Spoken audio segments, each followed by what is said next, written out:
Welcome to episode 3 of the Raven Brotherhood. I'm Brian Linkus. And I'm Phillip Martin. And we're going to talk about my book today, like always. So we'll talk about the book a little bit, and then we're going to also talk about, Brian wants to talk about Dungeons and Dragons, which is where the book originated from. So we'll get into that. Of course, again, I'm Phillip Martin. I write a story about a young lady named Cassandra Rho. She's the main protagonist, and the story's long and in-depth. It's going to be 10 books before it's done. So I've got a long story to tell and a lot of stuff going on. So just to kind of explain a little better about what we're doing with the book, because I've mentioned in the first 2 episodes already, hey, there's a lot of sex, and there's a lot of violence, and there's all this stuff. But now I want to go a little deeper into that, Brian. And just say, hey, here's why. And here's some other stuff that's going on, right? So the thing about it is with Cassandra and her world is she is one of many characters, right? So the perspective in these books isn't just from one person, her. There's a lot of people involved. So Cassandra has an edge to her because stuff has happened to her. And it's bad stuff, right? Mm-hmm. And, she's had some good stuff, too. She's got friends. She's got love interests and things like that. So, probably what saved her life, actually. Yeah. Yeah, so she's got some support, but she goes through bad stuff. And so, I could write about unicorns and rainbows, but that's not what this book's about. The main villain here is a demon. So you're not going to have fun stuff happening. I mean, it just can't happen that way. So we have lots of violence. We also have unusual sexual stuff. We have, unfortunately, rape is involved, which I don't condone. I'm assuming you don't? No. Thank you. There's no sense in that stuff in the real world. This is not real. It's a story, and it's based on bad stuff like that happening. But other things, there's going to be group sex. There's going to be gay, lesbian stuff. There's going to be incest.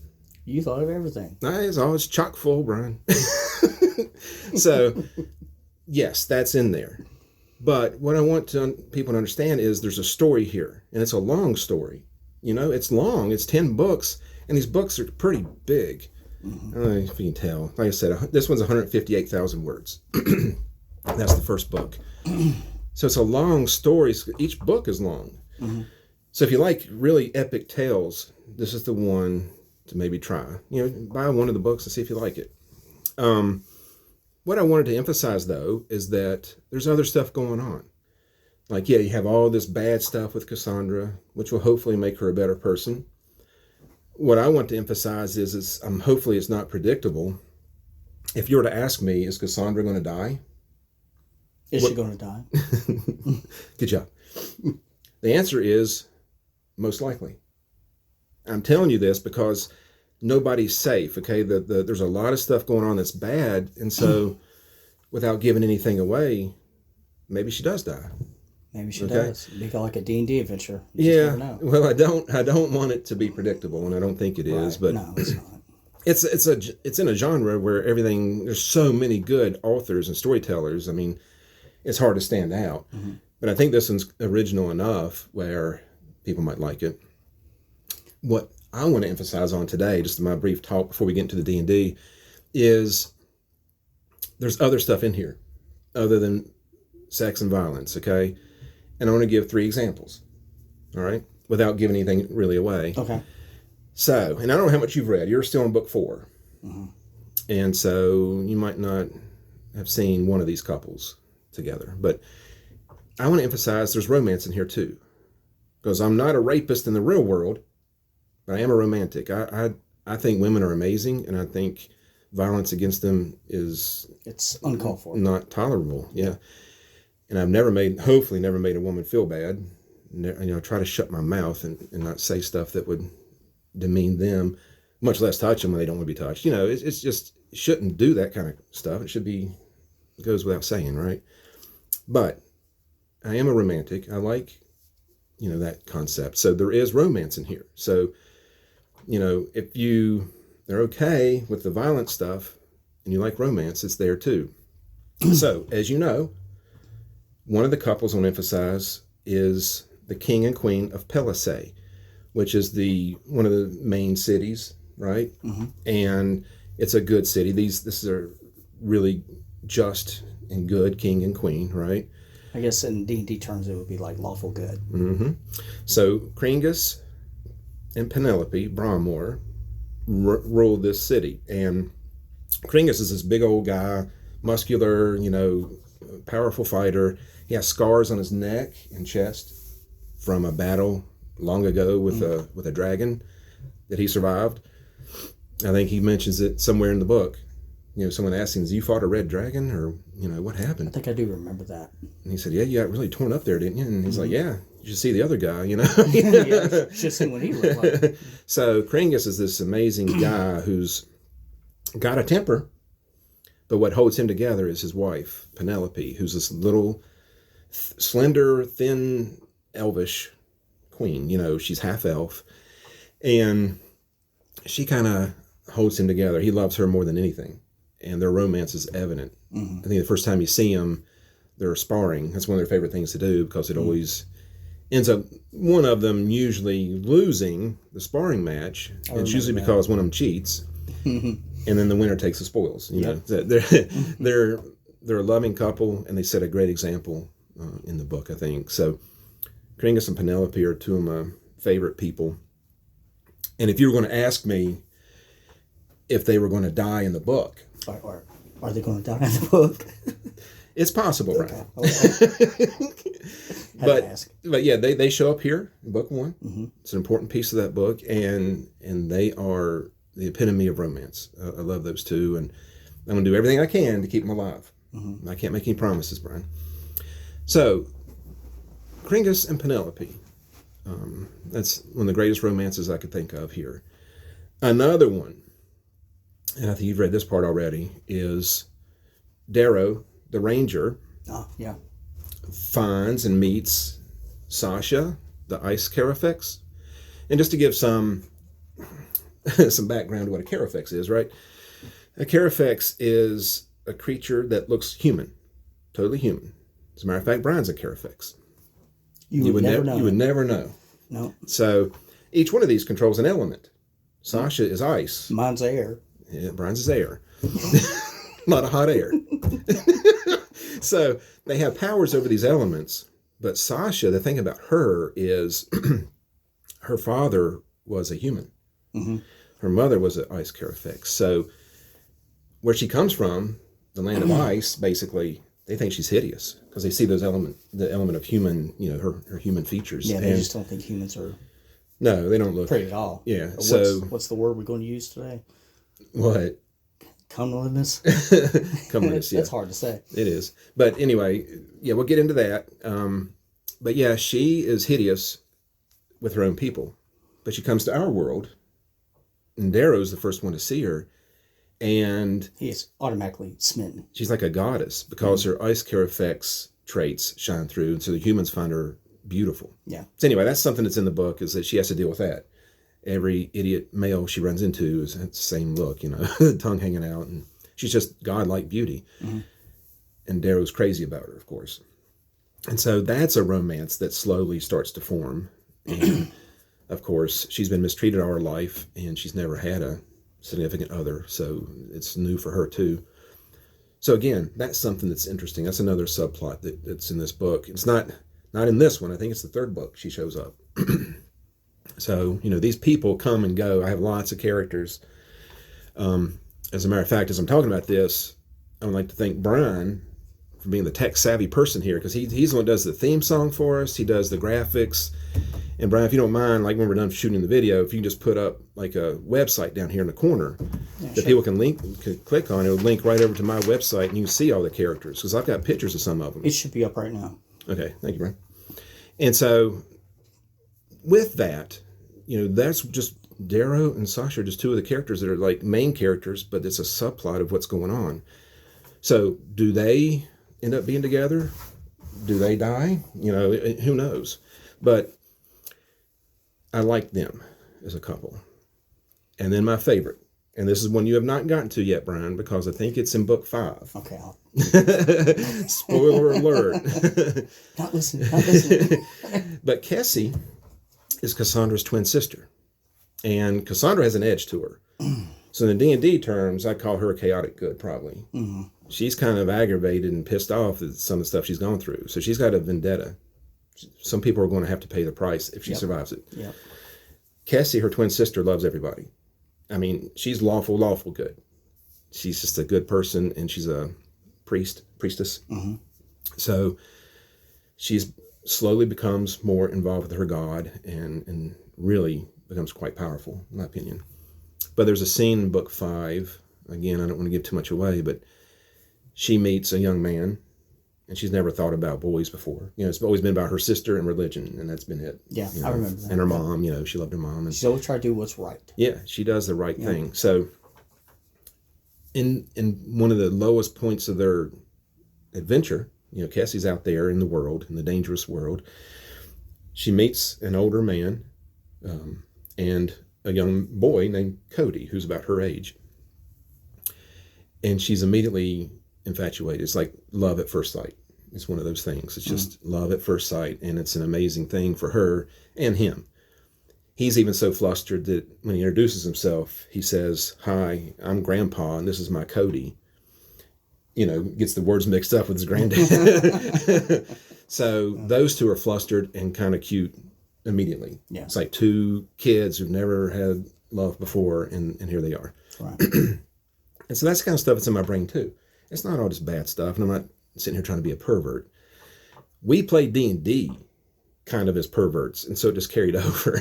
You know what I mean? I don't know what y'all about. And I'm going to go into that here as we transition over. But what I wanted to do is just really focus on, hey, that's what the book has more to it.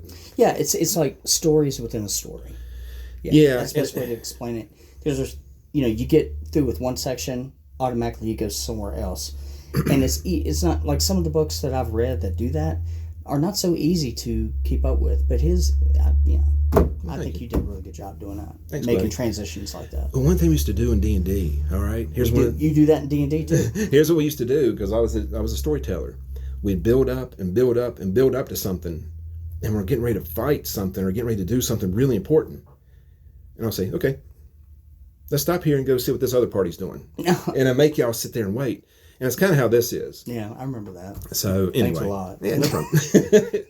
But hopefully it makes it interesting and where you want to, keep reading it. Yeah. But anyway, that's just a little deeper dive into the books, and hopefully people will enjoy that. What I want to do now is kind of transition to the D&D stuff, because that's where this started from. Yeah. This isn't our D&D adventure. No. But it's got elements from it. We've talked about that before. Yeah. I've always loved this stuff. The D&D characters right here from the cartoon, I loved that kind of story before I knew what D&D was. I didn't know what D&D was, man. I was 10.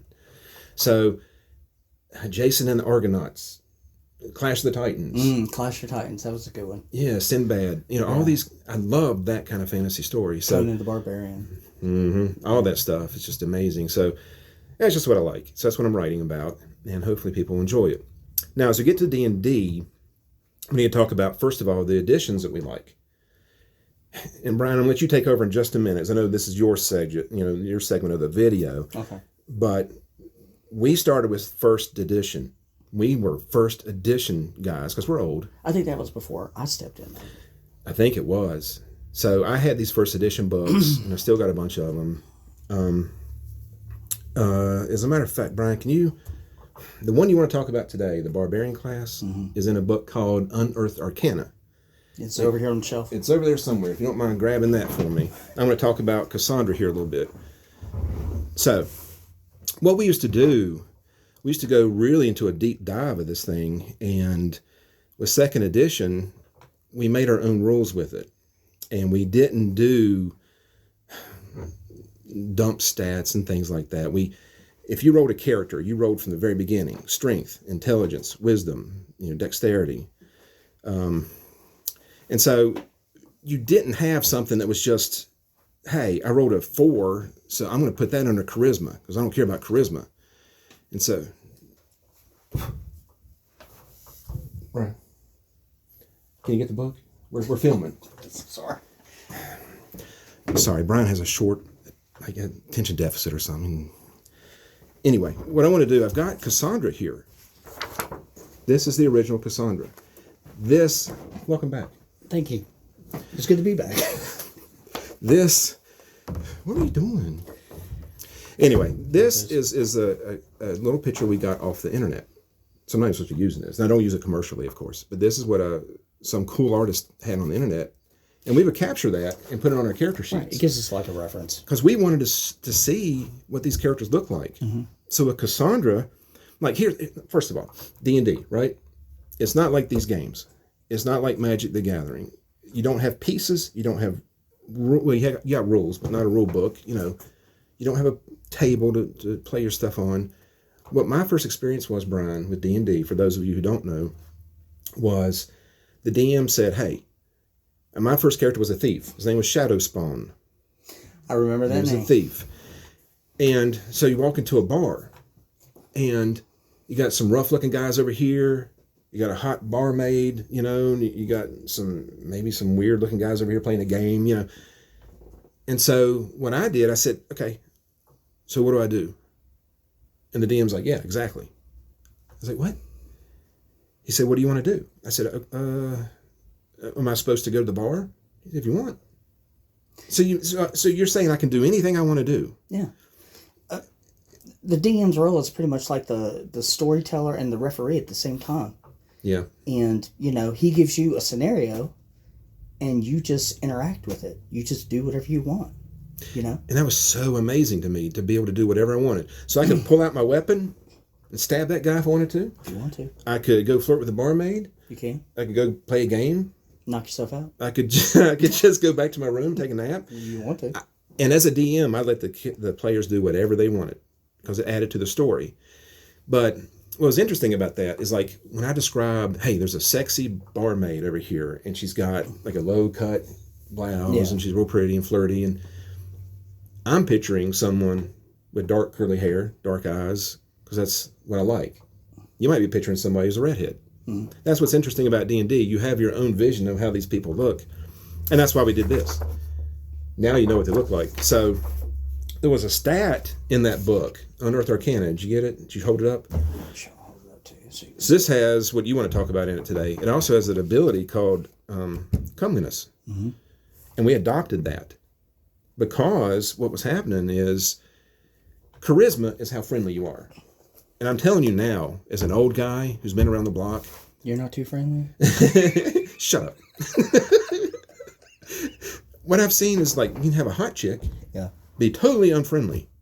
Oh, yeah. Really unfriendly. Or they can be really friendly. Charisma and comeliness are way different. Mm-hmm. Way different. So we wanted to do that. We wanted to know what they look like. You know, we know they're friendly maybe, but that doesn't tell you what they look like. Yeah. So we did this. We added it. I added age, hair color, eye color, weight, height. We added all that. I got tables back here. We won't dig them out. I don't know where they're at, but I got tables out there, and it ended up adding to this. You know, it ended up adding to the character. So we know Cassandra is 5'1". That's different than a 6 foot tall woman. I mean, you need to know she's short, kind of. We added characteristics. Cassandra's is careless. Oh, God. Which makes sense, you know? Yeah. But we rolled stats in order when we played. Strength, intelligence, wisdom, you know. Strength, intelligence, wisdom, dexterity, constitution, charisma, and comeliness. Yeah. And we went in that order.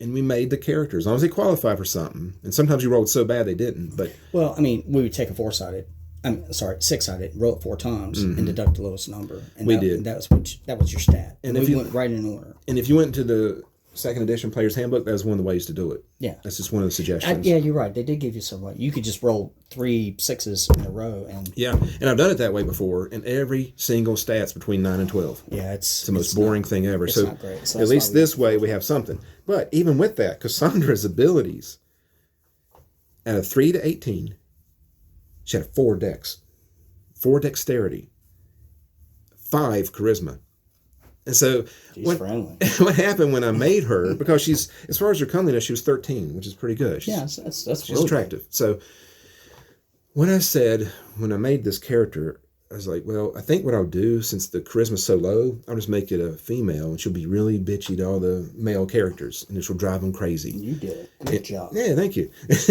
But I thought they would kill her. I really did. I thought she'd die immediately. But believe me, there were a couple times she wanted to. She made it, and not only that, she made it to be really powerful. At the time of this, I've got 8th level cleric and 3rd level mage on here. Mm-hmm. I mean, that's pretty good, but she also had artifacts and different things. She had a little pseudo dragon familiar. Mm-hmm. You know, she had lots of different stuff with her that made her very powerful. But anyway, the point is, with this, I want, before we get into what you're talking about, mm-hmm. I want people to know we took 1st and 2nd edition and kind of combined them. You're right, we did. So we had a lot of loose ends. We could just make our own rules, kind of, but we were very rigid with those. And I think they incorporated that too. I think they wanted you to do that. Yeah. Not to be so rigid with everything that they put in these books, that you can just make up a lot of things the way we did. Right. And we don't like the 5th edition because you can be, like I always use the example, a beholder paladin, which is dumb. Never heard of, yeah. So, that might not be the case, but you can choose whatever race or class you want. Right. That's not how this was that we did it. If you rolled a paladin here, you had something, and it was fun. You had to have certain stats to make the paladin And work. 5th edition had more than just the normal, like, human, dwarf, elf, halflings. They incorporated all kinds of stuff, giants and things like that. Dragons, half dragons, stuff like whatever. that. And maybe that's cool. If they would have incorporated that in 2nd edition, it wouldn't have been so out of hand like I think 5th edition became. Well, what's funny is we had draconians in 2nd edition. I remember that. Did we? And I didn't ever want them to be one that you could play. I never wanted that. I don't remember ever playing one. That's because you didn't do a DMing. I mean, I've looked at all the monster manuals and stuff, but okay. Then we had those, and they're in those big white binders. You know, the 3-ring binders. They're in those. But you remember, every now and then you would give us a special character. Every once in a while. That was fun. That was really fun. Because you had a drow paladin. Yeah, until. Well, it didn't work out. No, it didn't work out. I'm not going to say names. But anyway, Brian, I don't mean to keep stepping on your shoes. I know you want to talk about D&D, you're so fine. All right. Carry it away, buddy.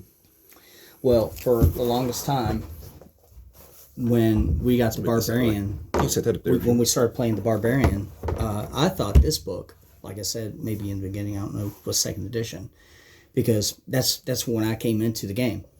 And if you look at the artwork is amazing, I think, and that's why I just associated this book with all the other, like, Player's Handbook 2nd edition, DM's Guide 2nd edition. It just looked that good. Yeah, I didn't realize it was 1st edition, but they incorporated the Barbarian in this, and I love the Barbarian because although it was a fighter class, Thacos worked a little bit differently. If you were a normal fighter, your Thaco went down every level, you were double specialized. We use proficiencies. Yeah. Mm-hmm. And but with the Barbarians, the Barbarians didn't need magical weapons. As a matter of fact, they hated them. And if they ever come across them, you better hide them. Mm-hmm. Or if you had a second level barbarian, and he comes, if he thinks that your sword is magical, don't go to sleep because he's going to grab that thing, he's going to destroy it.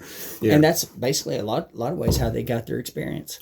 Yeah, and one of the things, Brian, I don't know if you remember, you might not have been on this adventure, I don't know, but one time our buddy Don, hey Don.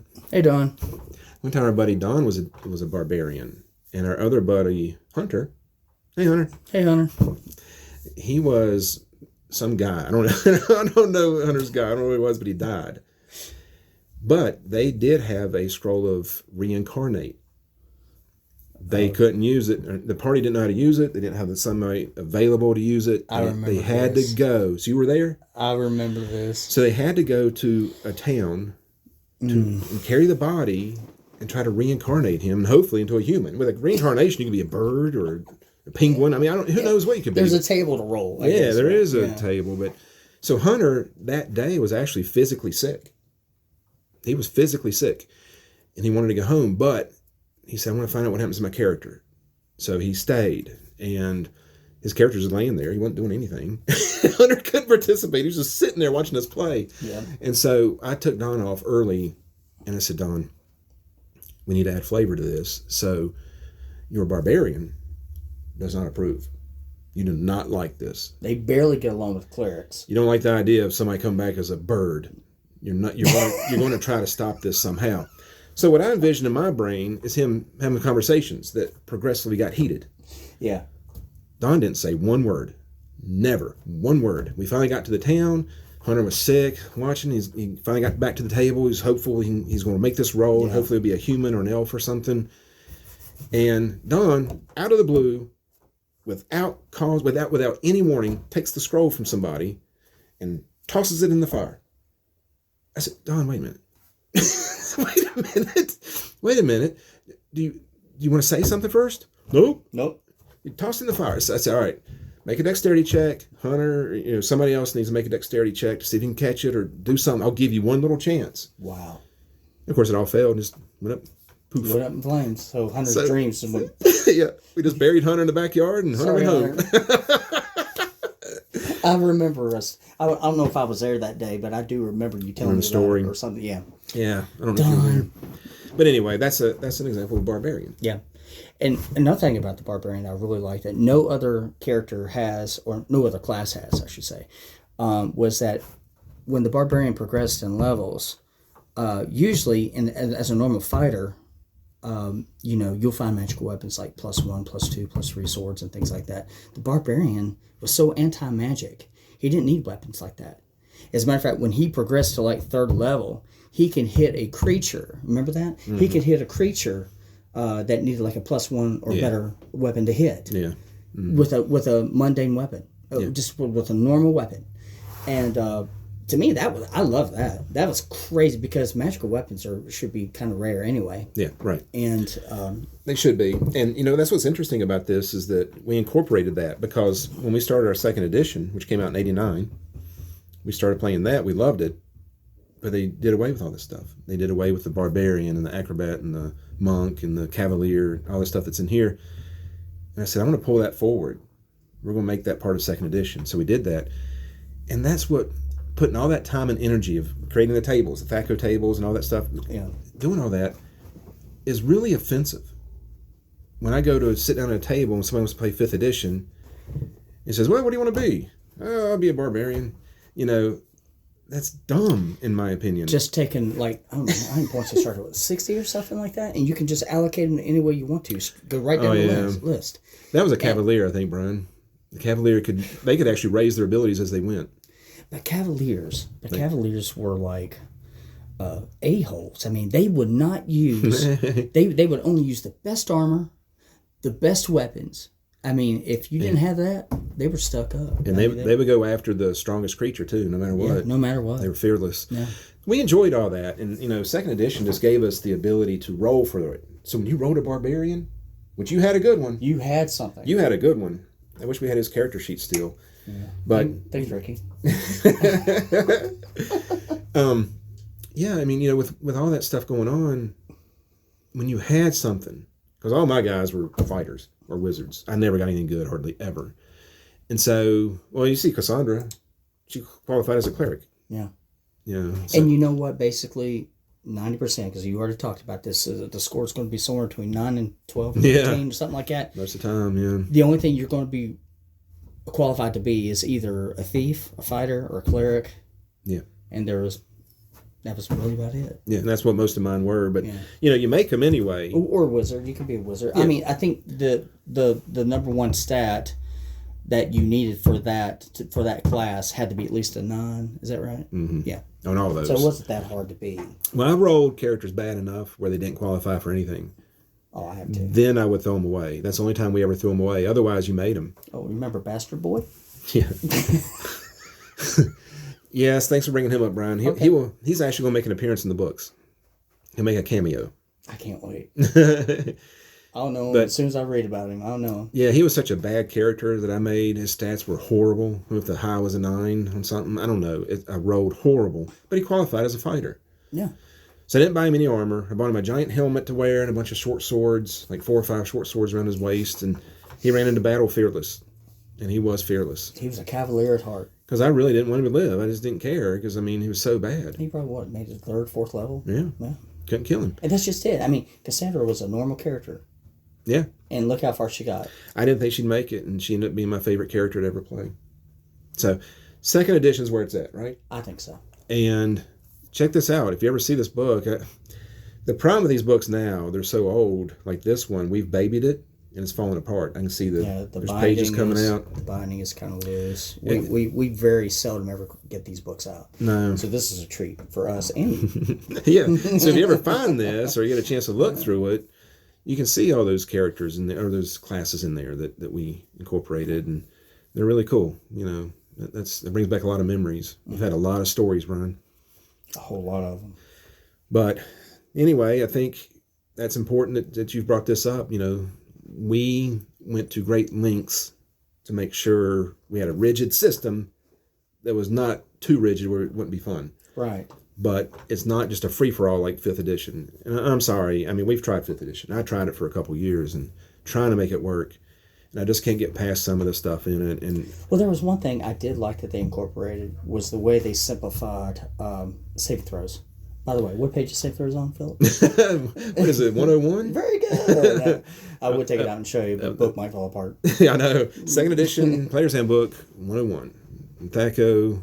Test our memory out. Yeah, I don't remember. I don't remember now. I used to be able to tell you the components for spells and casting time and all that stuff. Yep. But anyway, as you get old, life happens. You got to have a job, unfortunately. It's hard to remember all the stuff now. But Brian, I appreciate the insight into the 2nd edition and the 1st edition stuff that we incorporated. Appreciate you having me. It's been great. Yeah, it's been fun. So I apologize that Brian wandered off there. You know, sometimes he gets distracted. It's that little ADD problem I have. Yeah. Little attention deficit. But what's that? Brian, stay focused. Okay. The video is too long. Nobody watches more than 2 minutes, and we're at 32 minutes now, so we need to cut this thing off. Okay. So I guess we'll see you next time, and as we always say, may the ravens forever heed your call. always.